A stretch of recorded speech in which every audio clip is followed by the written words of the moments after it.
class, inshallah, for the next 50 minutes or so. We'll talk about book 6. If you can please have your videos and microphones off. If there is a need to interact, then we will use the chat button. So in this time, we will start in about 2 or 3 minutes time, but please familiarize yourself with the chat button. That's where most of the communication would be, inshallah.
So for those of you who are just joining, inshallah, we'll start in 1 minute. If you can please keep your videos and microphones off, and familiarize yourself with the chat button. That is the place where we will use our conversation, or if there are any questions or comments, inshallah. So if you can please keep your videos and microphones off, that would be great. Thank you.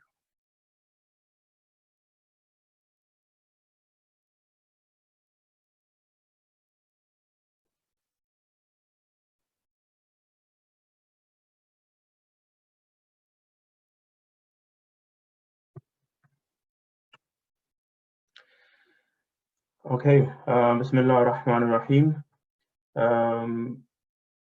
Assalamu alaikum wa rahmatullahi wa barakatuhu to everyone once again. This is the Majlis Ulama Europe online class for book 6. My name is Ali Jaffri, and I'll be teaching book 6 for the next 12 weeks, inshallah. If you can just a final reminder, if you can please turn your microphones and videos off, then we can begin.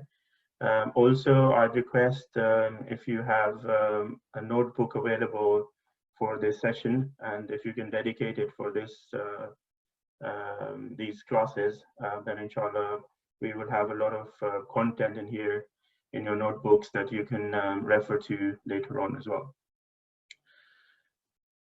So today's class, we will just a quick overview of what we'll be doing. We'll discuss the rules of online classes, because it's a different environment than a madrasa where you are in a physical place with your teachers around a table. So inshallah, we'll just talk a few things around that. How our session will be structured and broken down into. Then we will set our intentions, because I find that really useful in the beginning of sessions, all of us to be on the same page so we can learn together and achieve our objectives together. We'll do a quick dua to start, and then today's session is focused on AQAID and Fiqh. We'll have some content to share relating to those topics. We'll do an ending dua and a short poll and then we'll finish off with the details of the next class. So just to go through the rules, few things. Punctuality is key because we've got limited time. If you can all be ready a few minutes before 6 o'clock, every Saturday at 6 o'clock we'll have this session, and if you can just be ready a few minutes before, then we will start 2 minutes or maximum 3 minutes past 6. So yeah, if you can all be punctual, that would be appreciated. We only have 12 sessions to go through book 6, and if you are regular in all sessions, then you will gain the maximum out of it. If you please listen carefully and quietly, so I will suggest that you don't do anything else at this time. It's easy to be distracted when you're in front of a computer or a mobile phone. But if you can concentrate, for about 50 minutes, then again, we'll get the most out of this session. And we've talked about microphones and videos being off. If you do have any questions, and there will be a lot of interaction during the class, we will use the chat section, and you can, if you haven't familiarized yourself where the chat button is, depending on which device you're using, check that, and maybe you can write a salam to everyone just to see how your chat text appears for others. Okay, so in terms of the structure of today's session, we have about 50 minutes, and we'll allocate 25 minutes each to AQAID and Fiqh. Within the 25 minutes, I'll do a short intro. We'll have some content related to the topics. Then there will be some activities and assessments, and then finally we'll do a key points review at the end to summarize the topic, inshallah. Just a note on MUS books. So you can download a digital version of MUS books from the website coming on the screen, shop.majlis.org.uk, or there are other ways to get them as well, as you can see on your screens. Also to mention a bit of a difference between the books.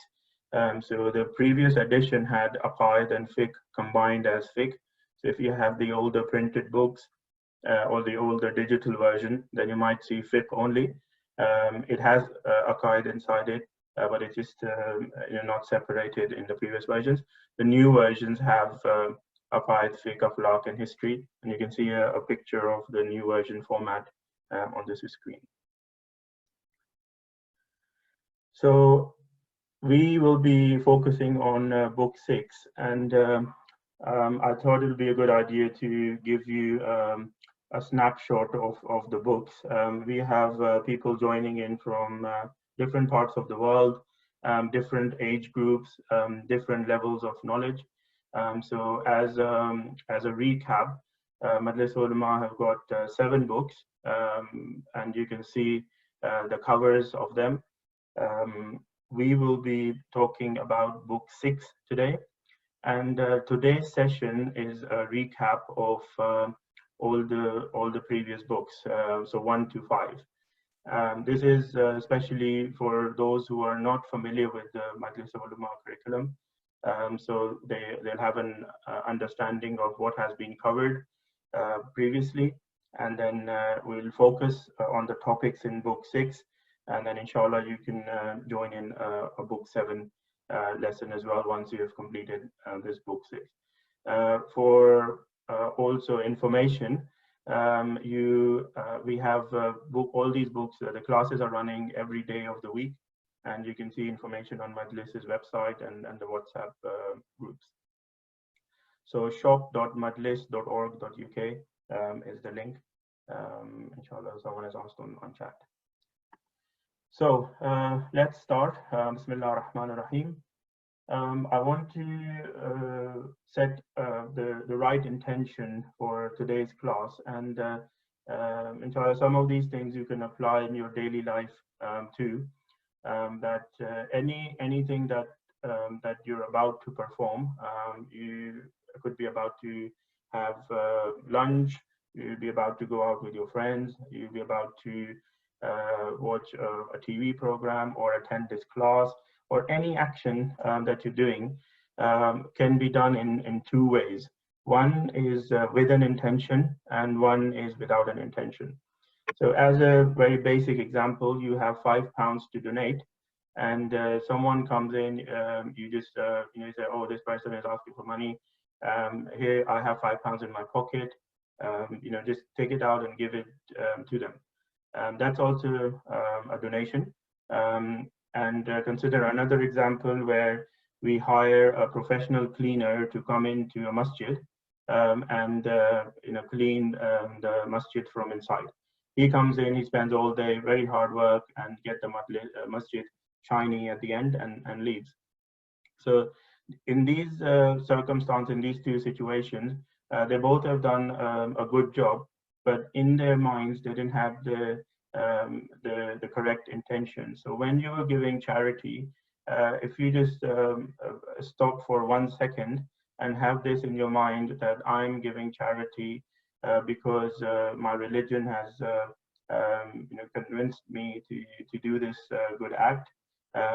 Inshallah, this will help the brother or sister who I'm giving the money to, and I'm doing this to please my mom. All the good things. I'm doing this for the benefit of my parents or those relatives who have passed away.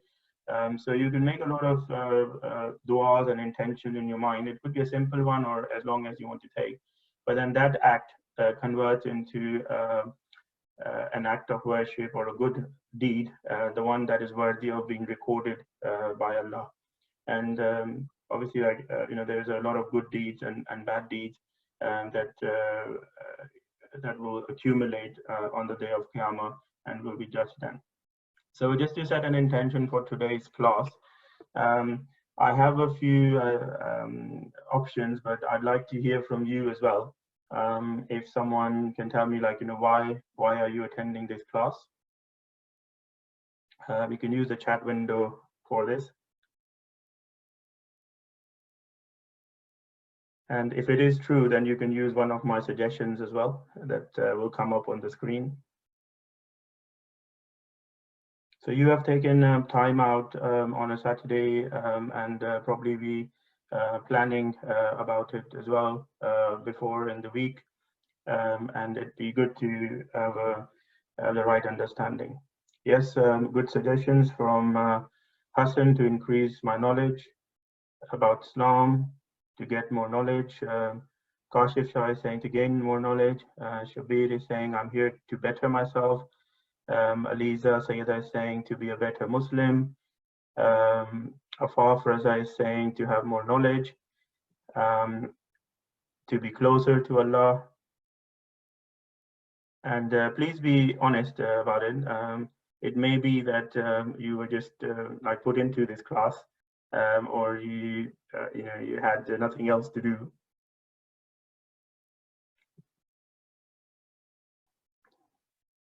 Or you wanted to do something religious, but you were not sure, so you said, okay, let's attend this class.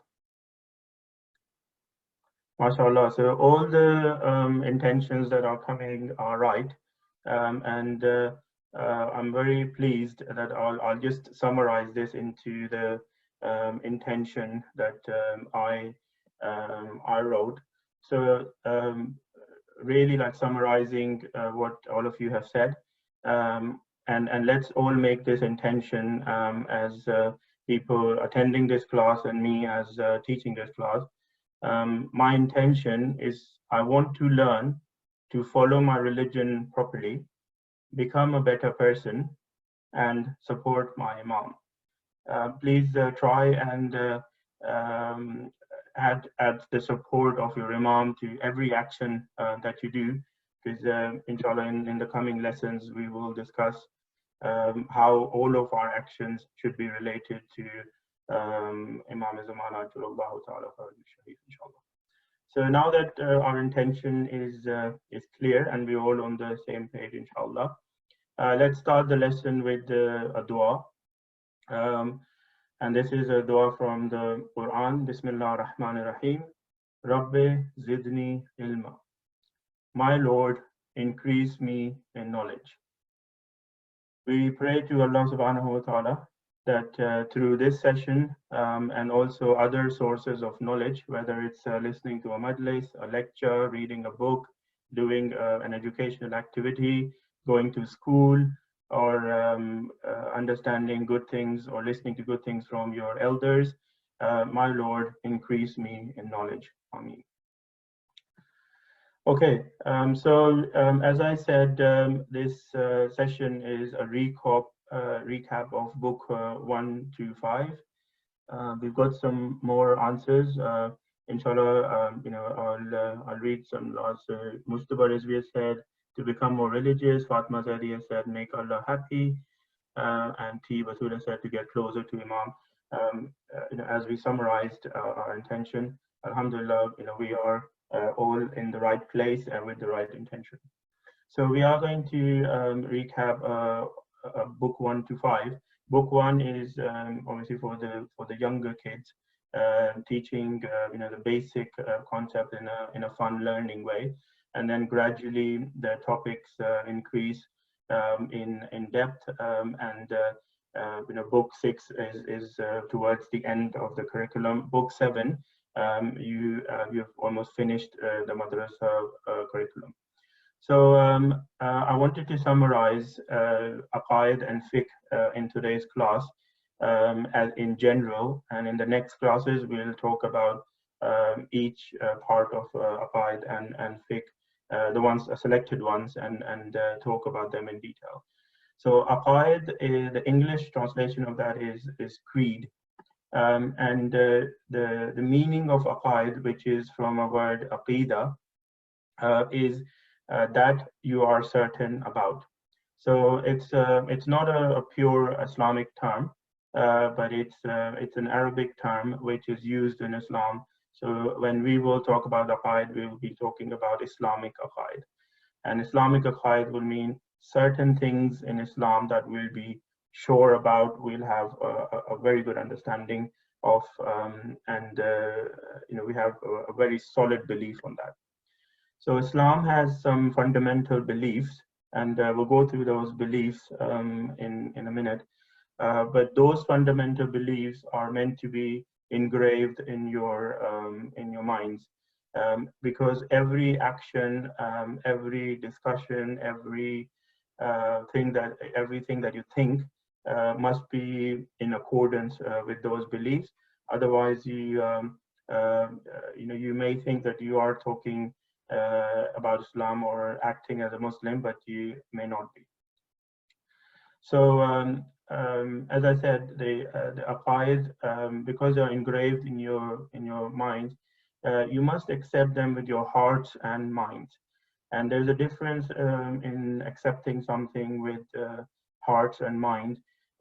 Mind is when you have a logical understanding. So you have a question in your mind and you get an answer for that and you accept that as a logical thing. Heart is more related to love, or emotions, where you feel about something in a certain way. And if you accept something with your heart and mind, then that is the best of the understanding. So we are saying that the fundamental beliefs in Islam, we should understand them and also have an emotional attachment to them. So again, to explain it in a different way, every religion has belief and practices. So there's some things that are to be understood, and in terms of concepts and beliefs, and then there are practices that can be seen in day-to-day actions. So AQAID are the belief part of the belief and practices. So hopefully that will make it clear. Someone has asked, what does fundamental means? Fundamental means core or key beliefs. So there are a lot of beliefs in Islam, which is the uh, belief in like different books of Allah, belief in the Quran, as a book of Allah, belief in the way the judgment system works, the beliefs in how you should be good with each other, and the reward part of it, how Allah rewards you, and the belief in how the rights are for other people. So there are a lot of beliefs, but these fundamental beliefs, as we'll see, are the ones where all the beliefs stem out from. So they will be the core and key beliefs that once you've understood them, then all your questions about, for example, how the world began, how humans should interact with each other, how things should be decided, all of them can be connected. Who should you seek guidance from? All these questions will be answered from these fundamental beliefs, inshallah. So AQAID are the beliefs, and we will explore more on what these beliefs are. Okay, so there is a very quick crossword, and I'll give you like 2-3 minutes to do it. So we all know what Usool-e-Deen are, and if you can see on the screens, unfortunately, we won't have like paper to do it. But even on the screen, if you can, on your own screen, this won't be annotated, but you can just figure out the 5 Usool-e-Deen in this crossword, and I will mark them, once the 2 minutes are over. So the 5 Usool-e-Deen that we have, if you can just just use your hand or your mind to do this crossword.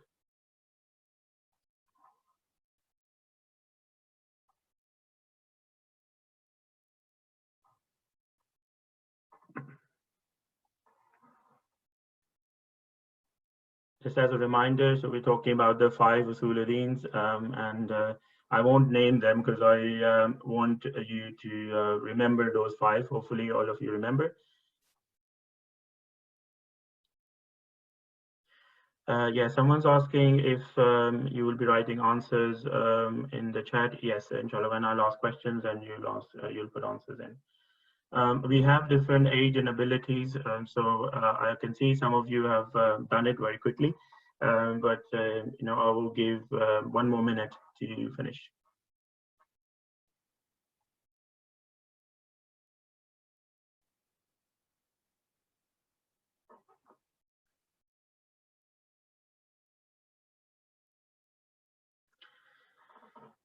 So yeah, while you all are doing that, Usool-e-Deen is a subject which is taught from book 1, which is about age 5 or 6, all the way up to the top level of Hawza studies. So some of you might be thinking that you already know Usool-e-Deen, and why are we doing it again?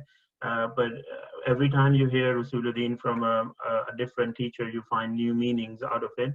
The source still remains the same, but you get a different understanding, and the more better your understanding get, it will help you in future life, and the intention would cover, inshallah.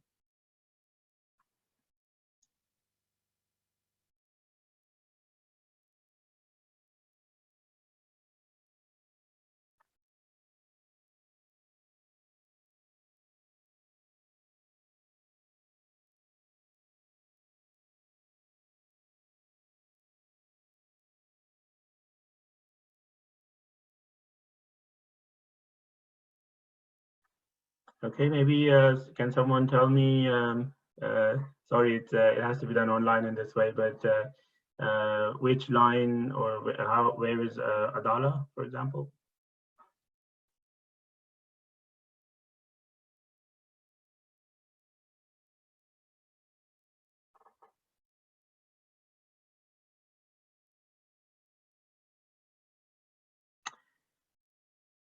Yeah, sorry, Adala is Adl. So we've got Tawheed left. Yeah, you're right. Apologies. Yeah. So we have Adl over here rather than Adala this way. So only Tawheed is left.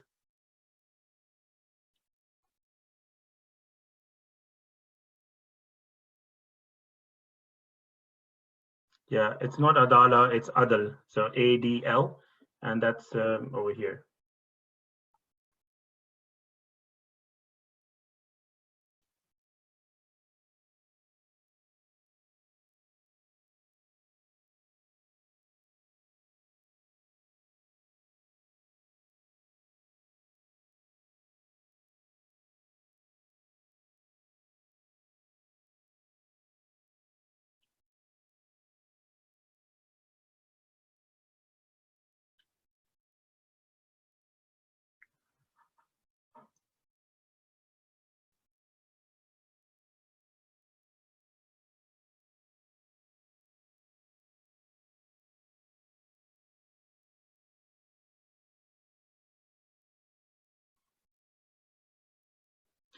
Okay, so 1 minute is over. Those of you who couldn't find Tawheed, I'll just draw Tawheed now.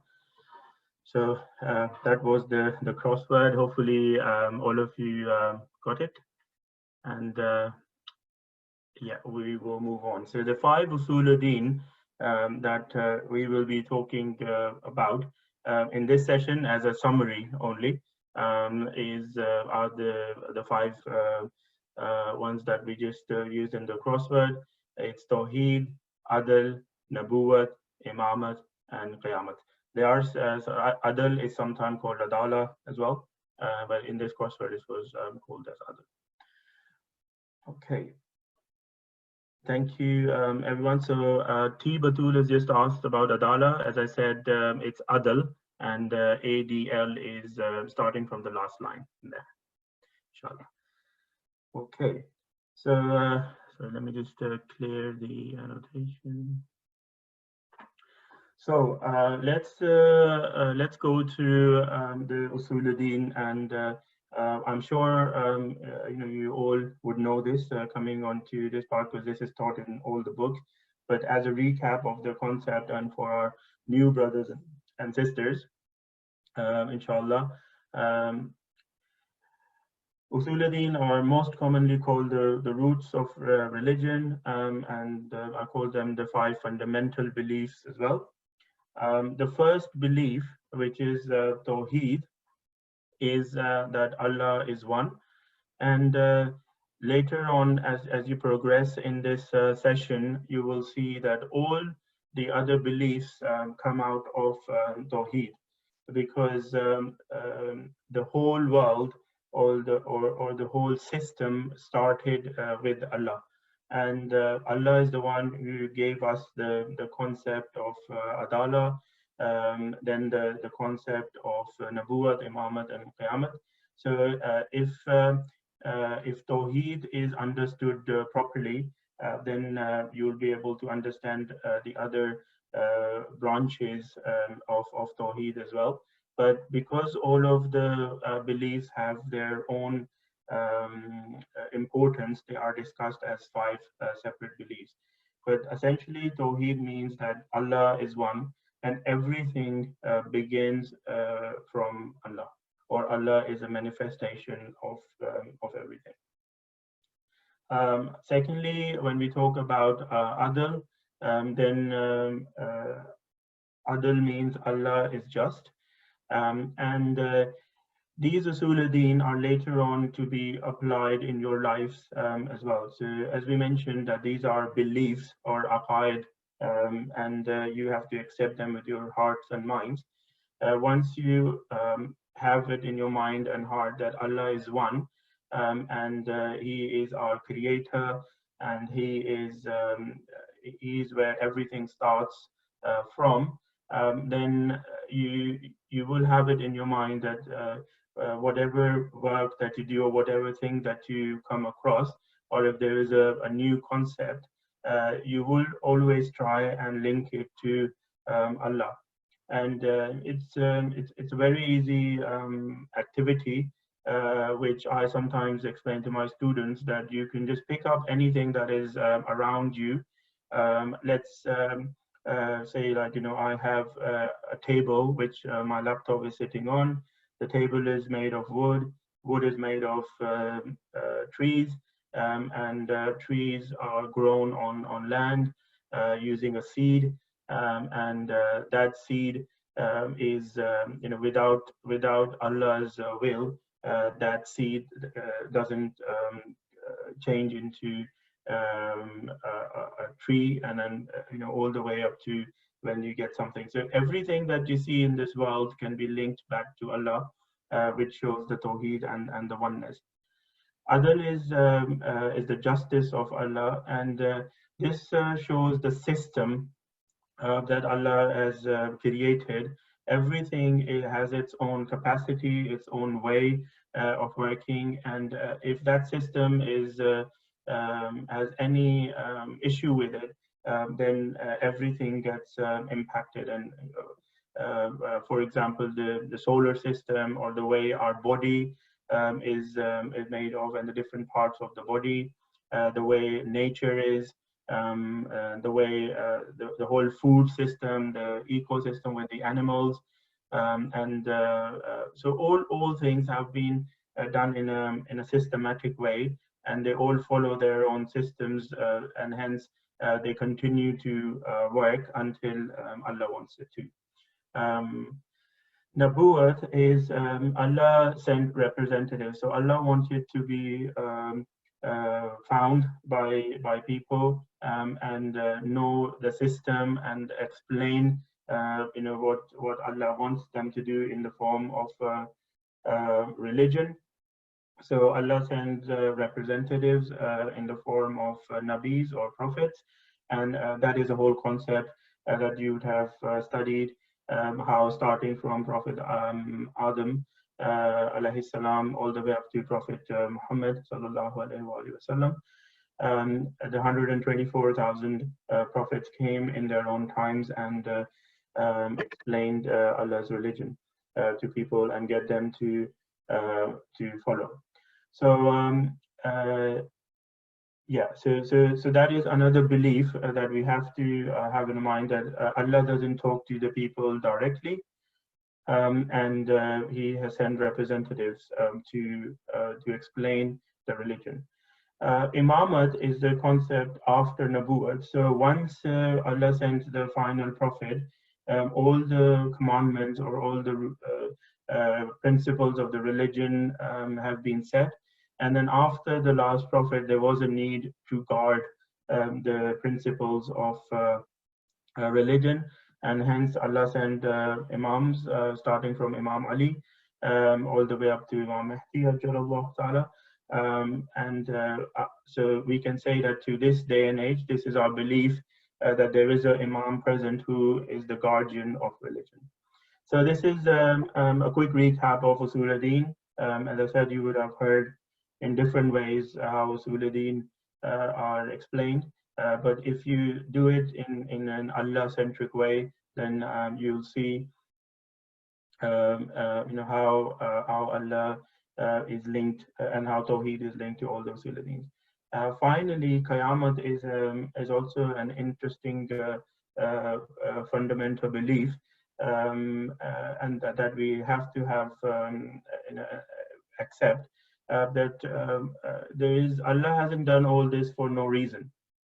So Allah has asked people to understand that He is one, and everything starts from Him. The justice system, the representative system, the guardians, because Allah wants us to act in a proper way, and then at the end of time, or the day of judgment, He will take account of how you have spent your life. So I have a question from Afaf Reza about Imamat. And just to repeat the point, Allah sent 124,000 prophets from Prophet Adam to Prophet Muhammad, peace be upon him, to send the laws of Islam and explain how Allah wants people to live their lives in terms of laws. So the Quran was revealed to Prophet Muhammad, which is the final book of guidance, including all the knowledge and requirements of religion. But when the Holy Prophet passed away, there has to be a system for people to understand religion.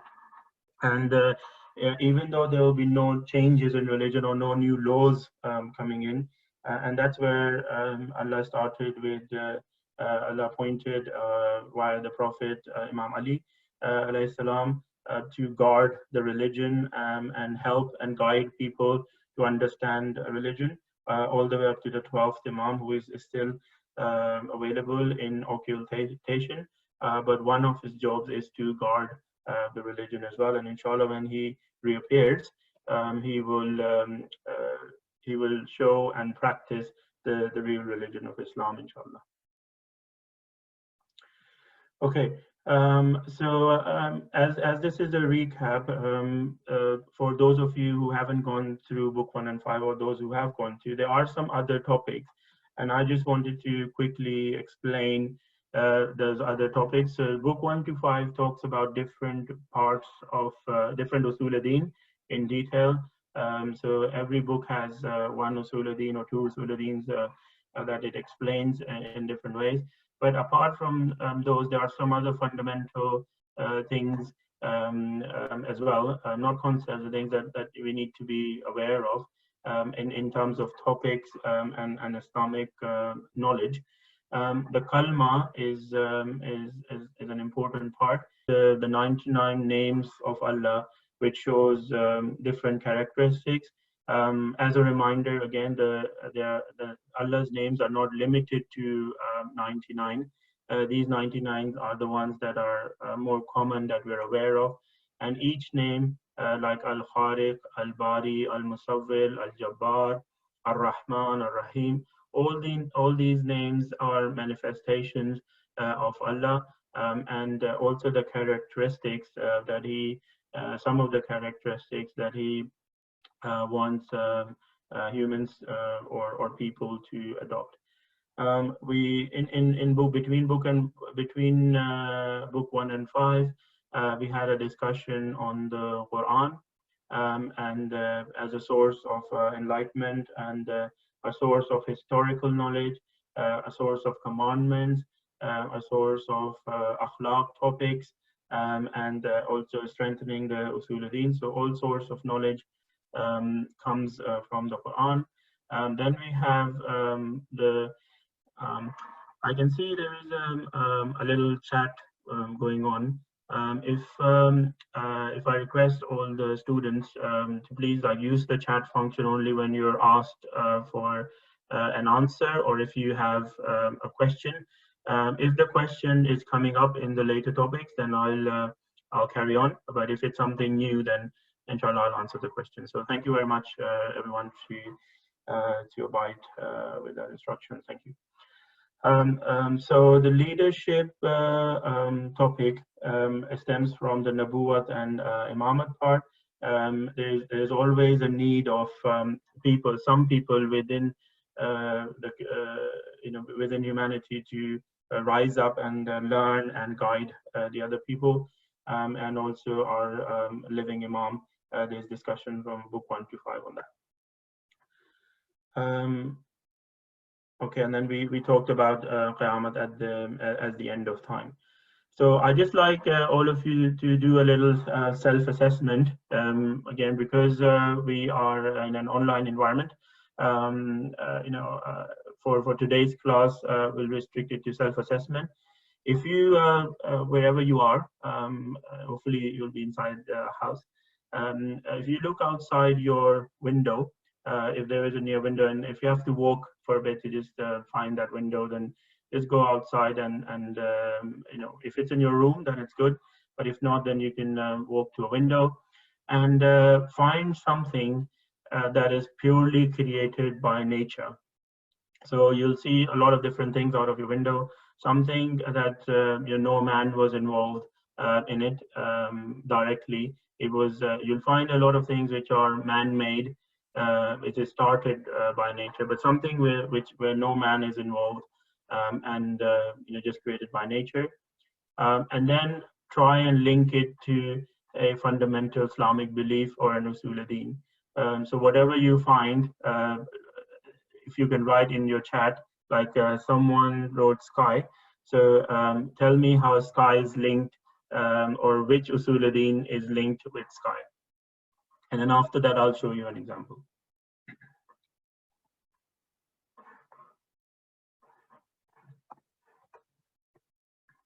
So if the answers can come with both parts, so tell me that flower is something created by nature, and flower is linked. How is flower linked to one of the Usool-e-Deen? Yes, is sky linked to Tawheed? That's a good point.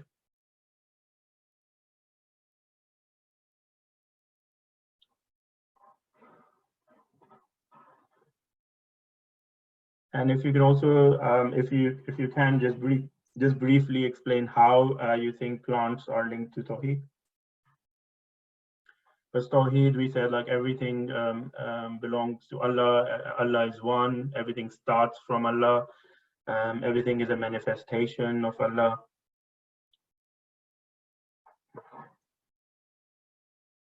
Okay, someone wrote, Shahzad Jaffri wrote planets.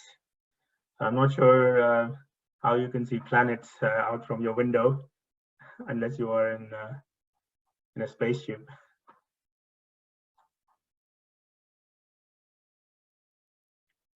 Alhamdulillah, very good answer from Iman, that birds are linked to Tawheed as God created them and is the owner of them as a creator. Yes.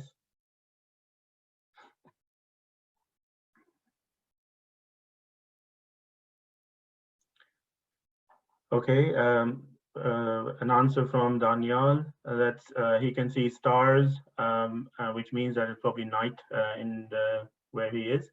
And stars are in perfect harmony and linked to Tawheed. Allah has created perfect harmony between them. Sun behind the clouds from T. Batul is linked to Imamat because our current Imam is not available. Very good answer.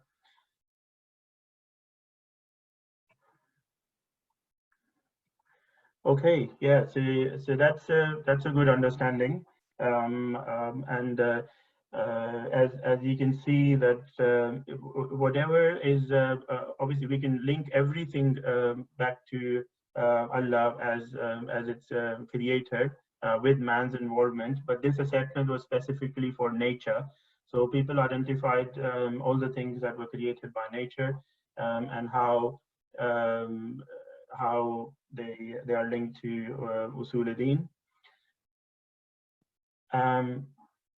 This is where we'll affirm our understanding of the basics of AQAID, inshallah. And I thought I'll give it a bit of a realistic picture.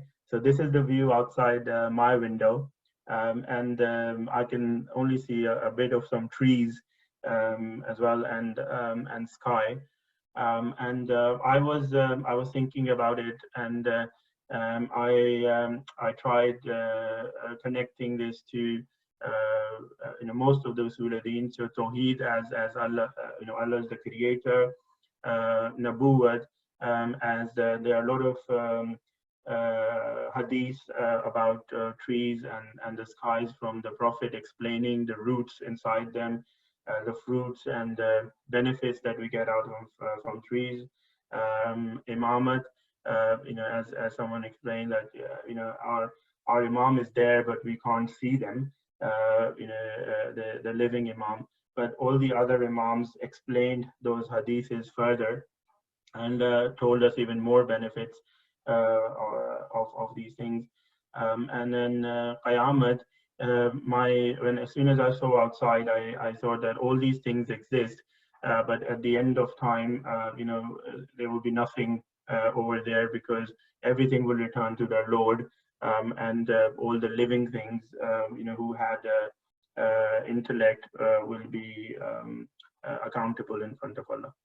So these are, sometimes as well in your other parts of life, in your day-to-day routine, try and link things to Usool-e-Deen just to keep strengthening your concepts. So just going to the chat a bit. Someone called QA. I'd also request next time to please use your full names so we can identify you easily. And you said it's linked to Adala because Allah has provided us everything like oxygen. Yes. So that's an interesting thing about oxygen. Everything seems to be in a perfect shape, in a beautiful shape as well, pleasing to the eye, and that's a part of Allah's justice.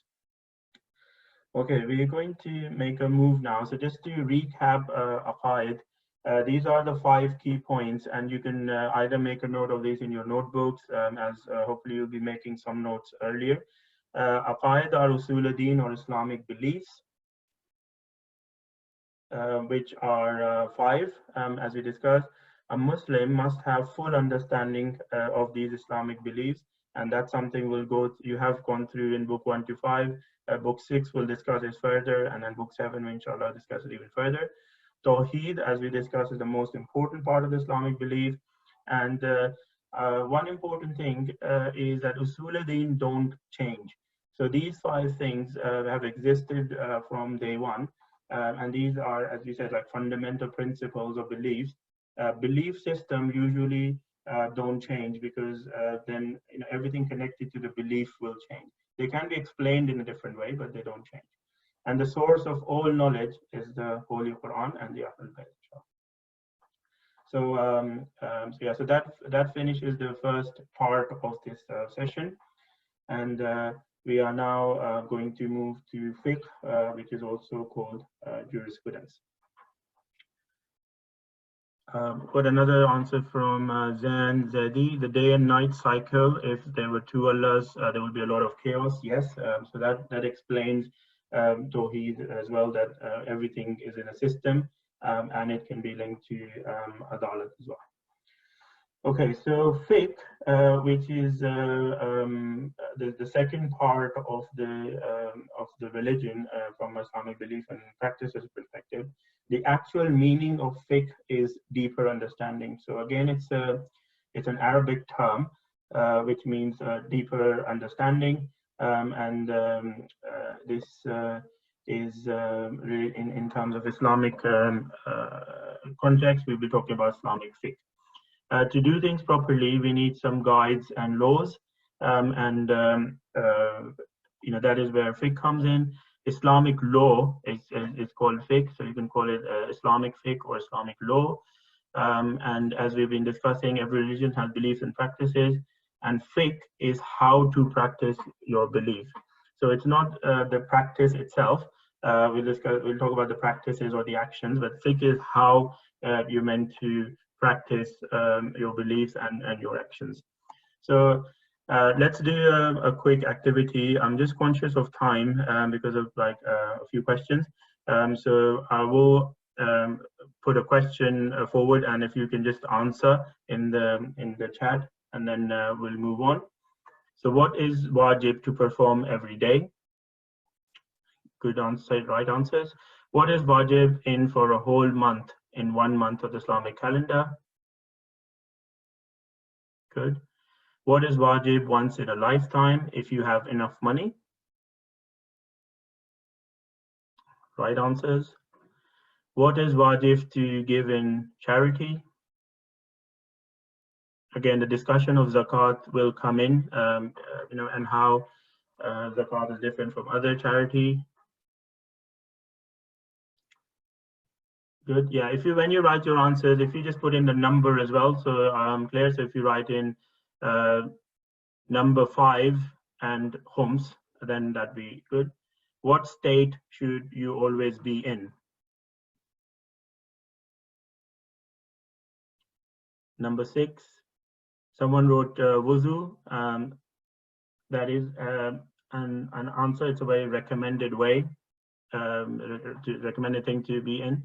But we are talking about number 6 is jihad, which is also a struggle. Jihad has different meanings, but the literal meaning is a struggling, and everyone should always be in a way of struggle. And again, we'll talk in detail on how that that is in practice. What should you always promote?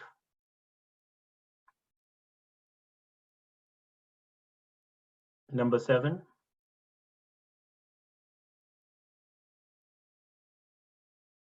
Yes, peace is a good answer, but think of it in terms of fiqh when you are talking Usool-e-Deen, and the second part of the Islamic system, the practice part, and then consider it in that way. So number 7 is Amal bil Maruf. Number 8, what should you ask people to be away from? This is obviously the bad deeds, which is Nahyan and Munkar. And number 9 and 10 are quite important because this is the concept of tawalla and tabarra. The way I define it is all of us who are who love the Ahlul Bayt, we all get together and become a community. If the people who are outside, the people who don't love the Ahlul Bayt, we consider them outside our community. They are still like humans and there, but they are outside our community. So we, what we did in that activity was Furu-e-Deen, and here are the details of Furu-e-Deen, which I'm sure, inshallah, all of you would know: Salah, Som, Hajj, Zakat, Khums, Jihad, Amr bil Ma'ruf, Nahi and Munkar, Tawalla, and Tabarra. So these are the 10 actions that are defined by religion as practices, which are obligatory for everyone to do.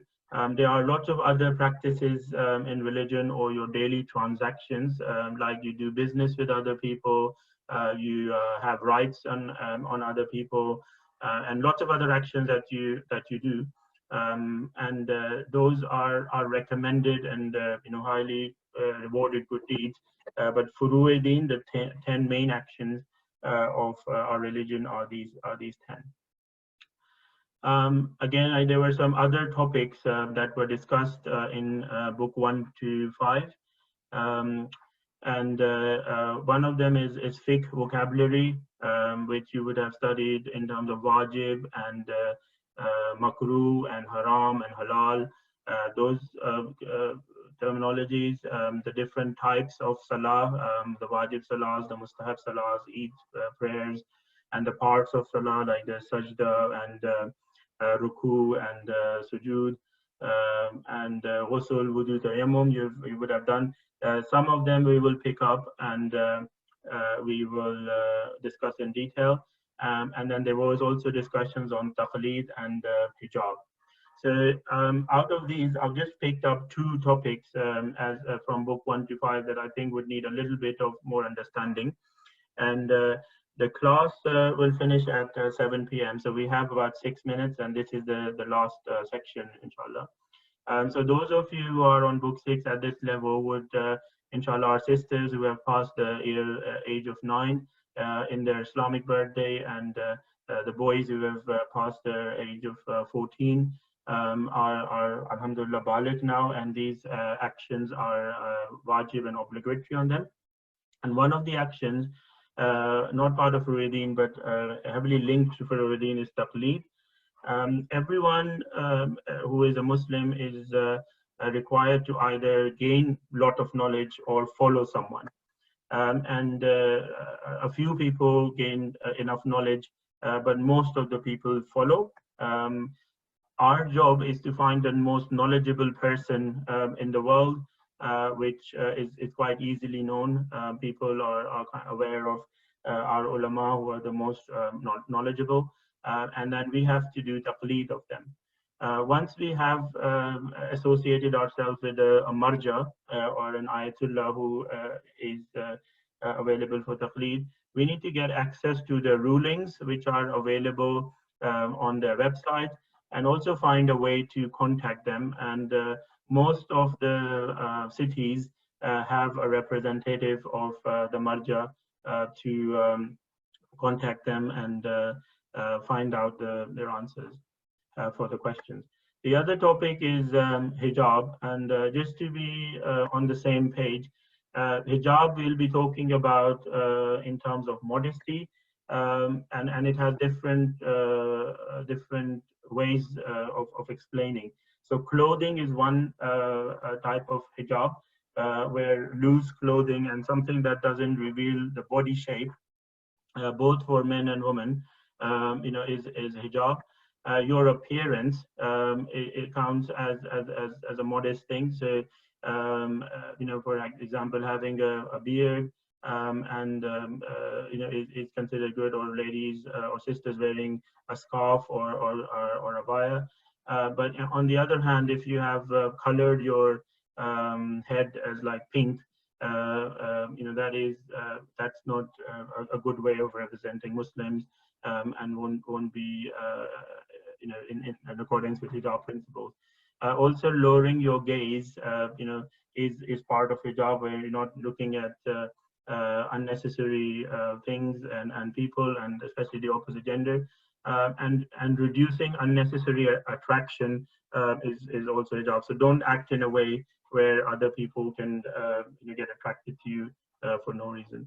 So this is just a quick summary of those. Again, to do a self-assessment, I'm just conscious of time, so I will do it quickly. If you look at in the room where you are and find something which is related to Furu'e-Deen, and then think about which Furu'e-Deen have you not practiced. So you know that Furu'e-Deen are 10. Which Furu'e-Deen have you not practiced? If you just think of them, and find out Furu'e-Deen which you cannot practice. So think of them, that there's something that you can't practice, and that will summarize our understanding of fiqh. So yeah, if you just think on your own, and I'll move on to next. So in my room, I can see a prayer mat, which is linked to Salah. The 5 daily Salahs are wajib. And when I look at the 10 Furu'e-Deen, I'm obviously at a different age, but some of you who are younger, or who are not having an income, maybe homes is something that currently you can't practice, and Hajj is something which you may not have been in there. So at some point, inshallah, when you get baligh and move on in your age group, then you will be able to practice all the Furu'e-Deen, inshallah. Okay, so just to summarize the key points of fiqh, only having Islamic belief is not enough unless they are practiced. There are 10 key actions which are called Furu'e-Deen. Fiqh explains how to perform the Furu'e-Deen and other actions. Fiqh in the form of taqleed explains how validity of new actions are determined. So anything which is not in the 10 Furu'e-Deen actions, like your daily transactions, taqleed will explain how you can go about doing your daily things in terms of halal and haram. And understanding fiqh makes the religion easier to practice. So if you know the right rulings and the right way to understand the actions, then it will make your religion easier to practice. Okay, I think we will leave the poll because of the timings, but inshallah we'll cover the poll in the next class. And just to end, Inshallah, we will read the dua of Imam together, but I will explain in the next classes, I will explain all these colored parts of the dua one by one. Bismillah ar-Rahman ar-Rahim. Allahumma kulli waliyyika al-Hujjat ibn al-Hasan.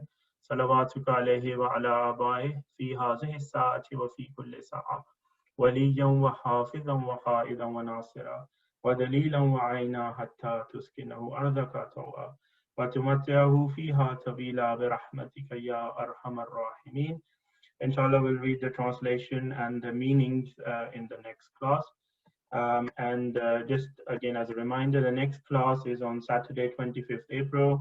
If you can be prepared 5 minutes before and have a notebook and the book that you use today, have that ready. Try and have no distractions. And until then, may Allah keep us and everyone else safe, inshallah. Assalamu alaikum wa rahmatullahi wa barakatuh.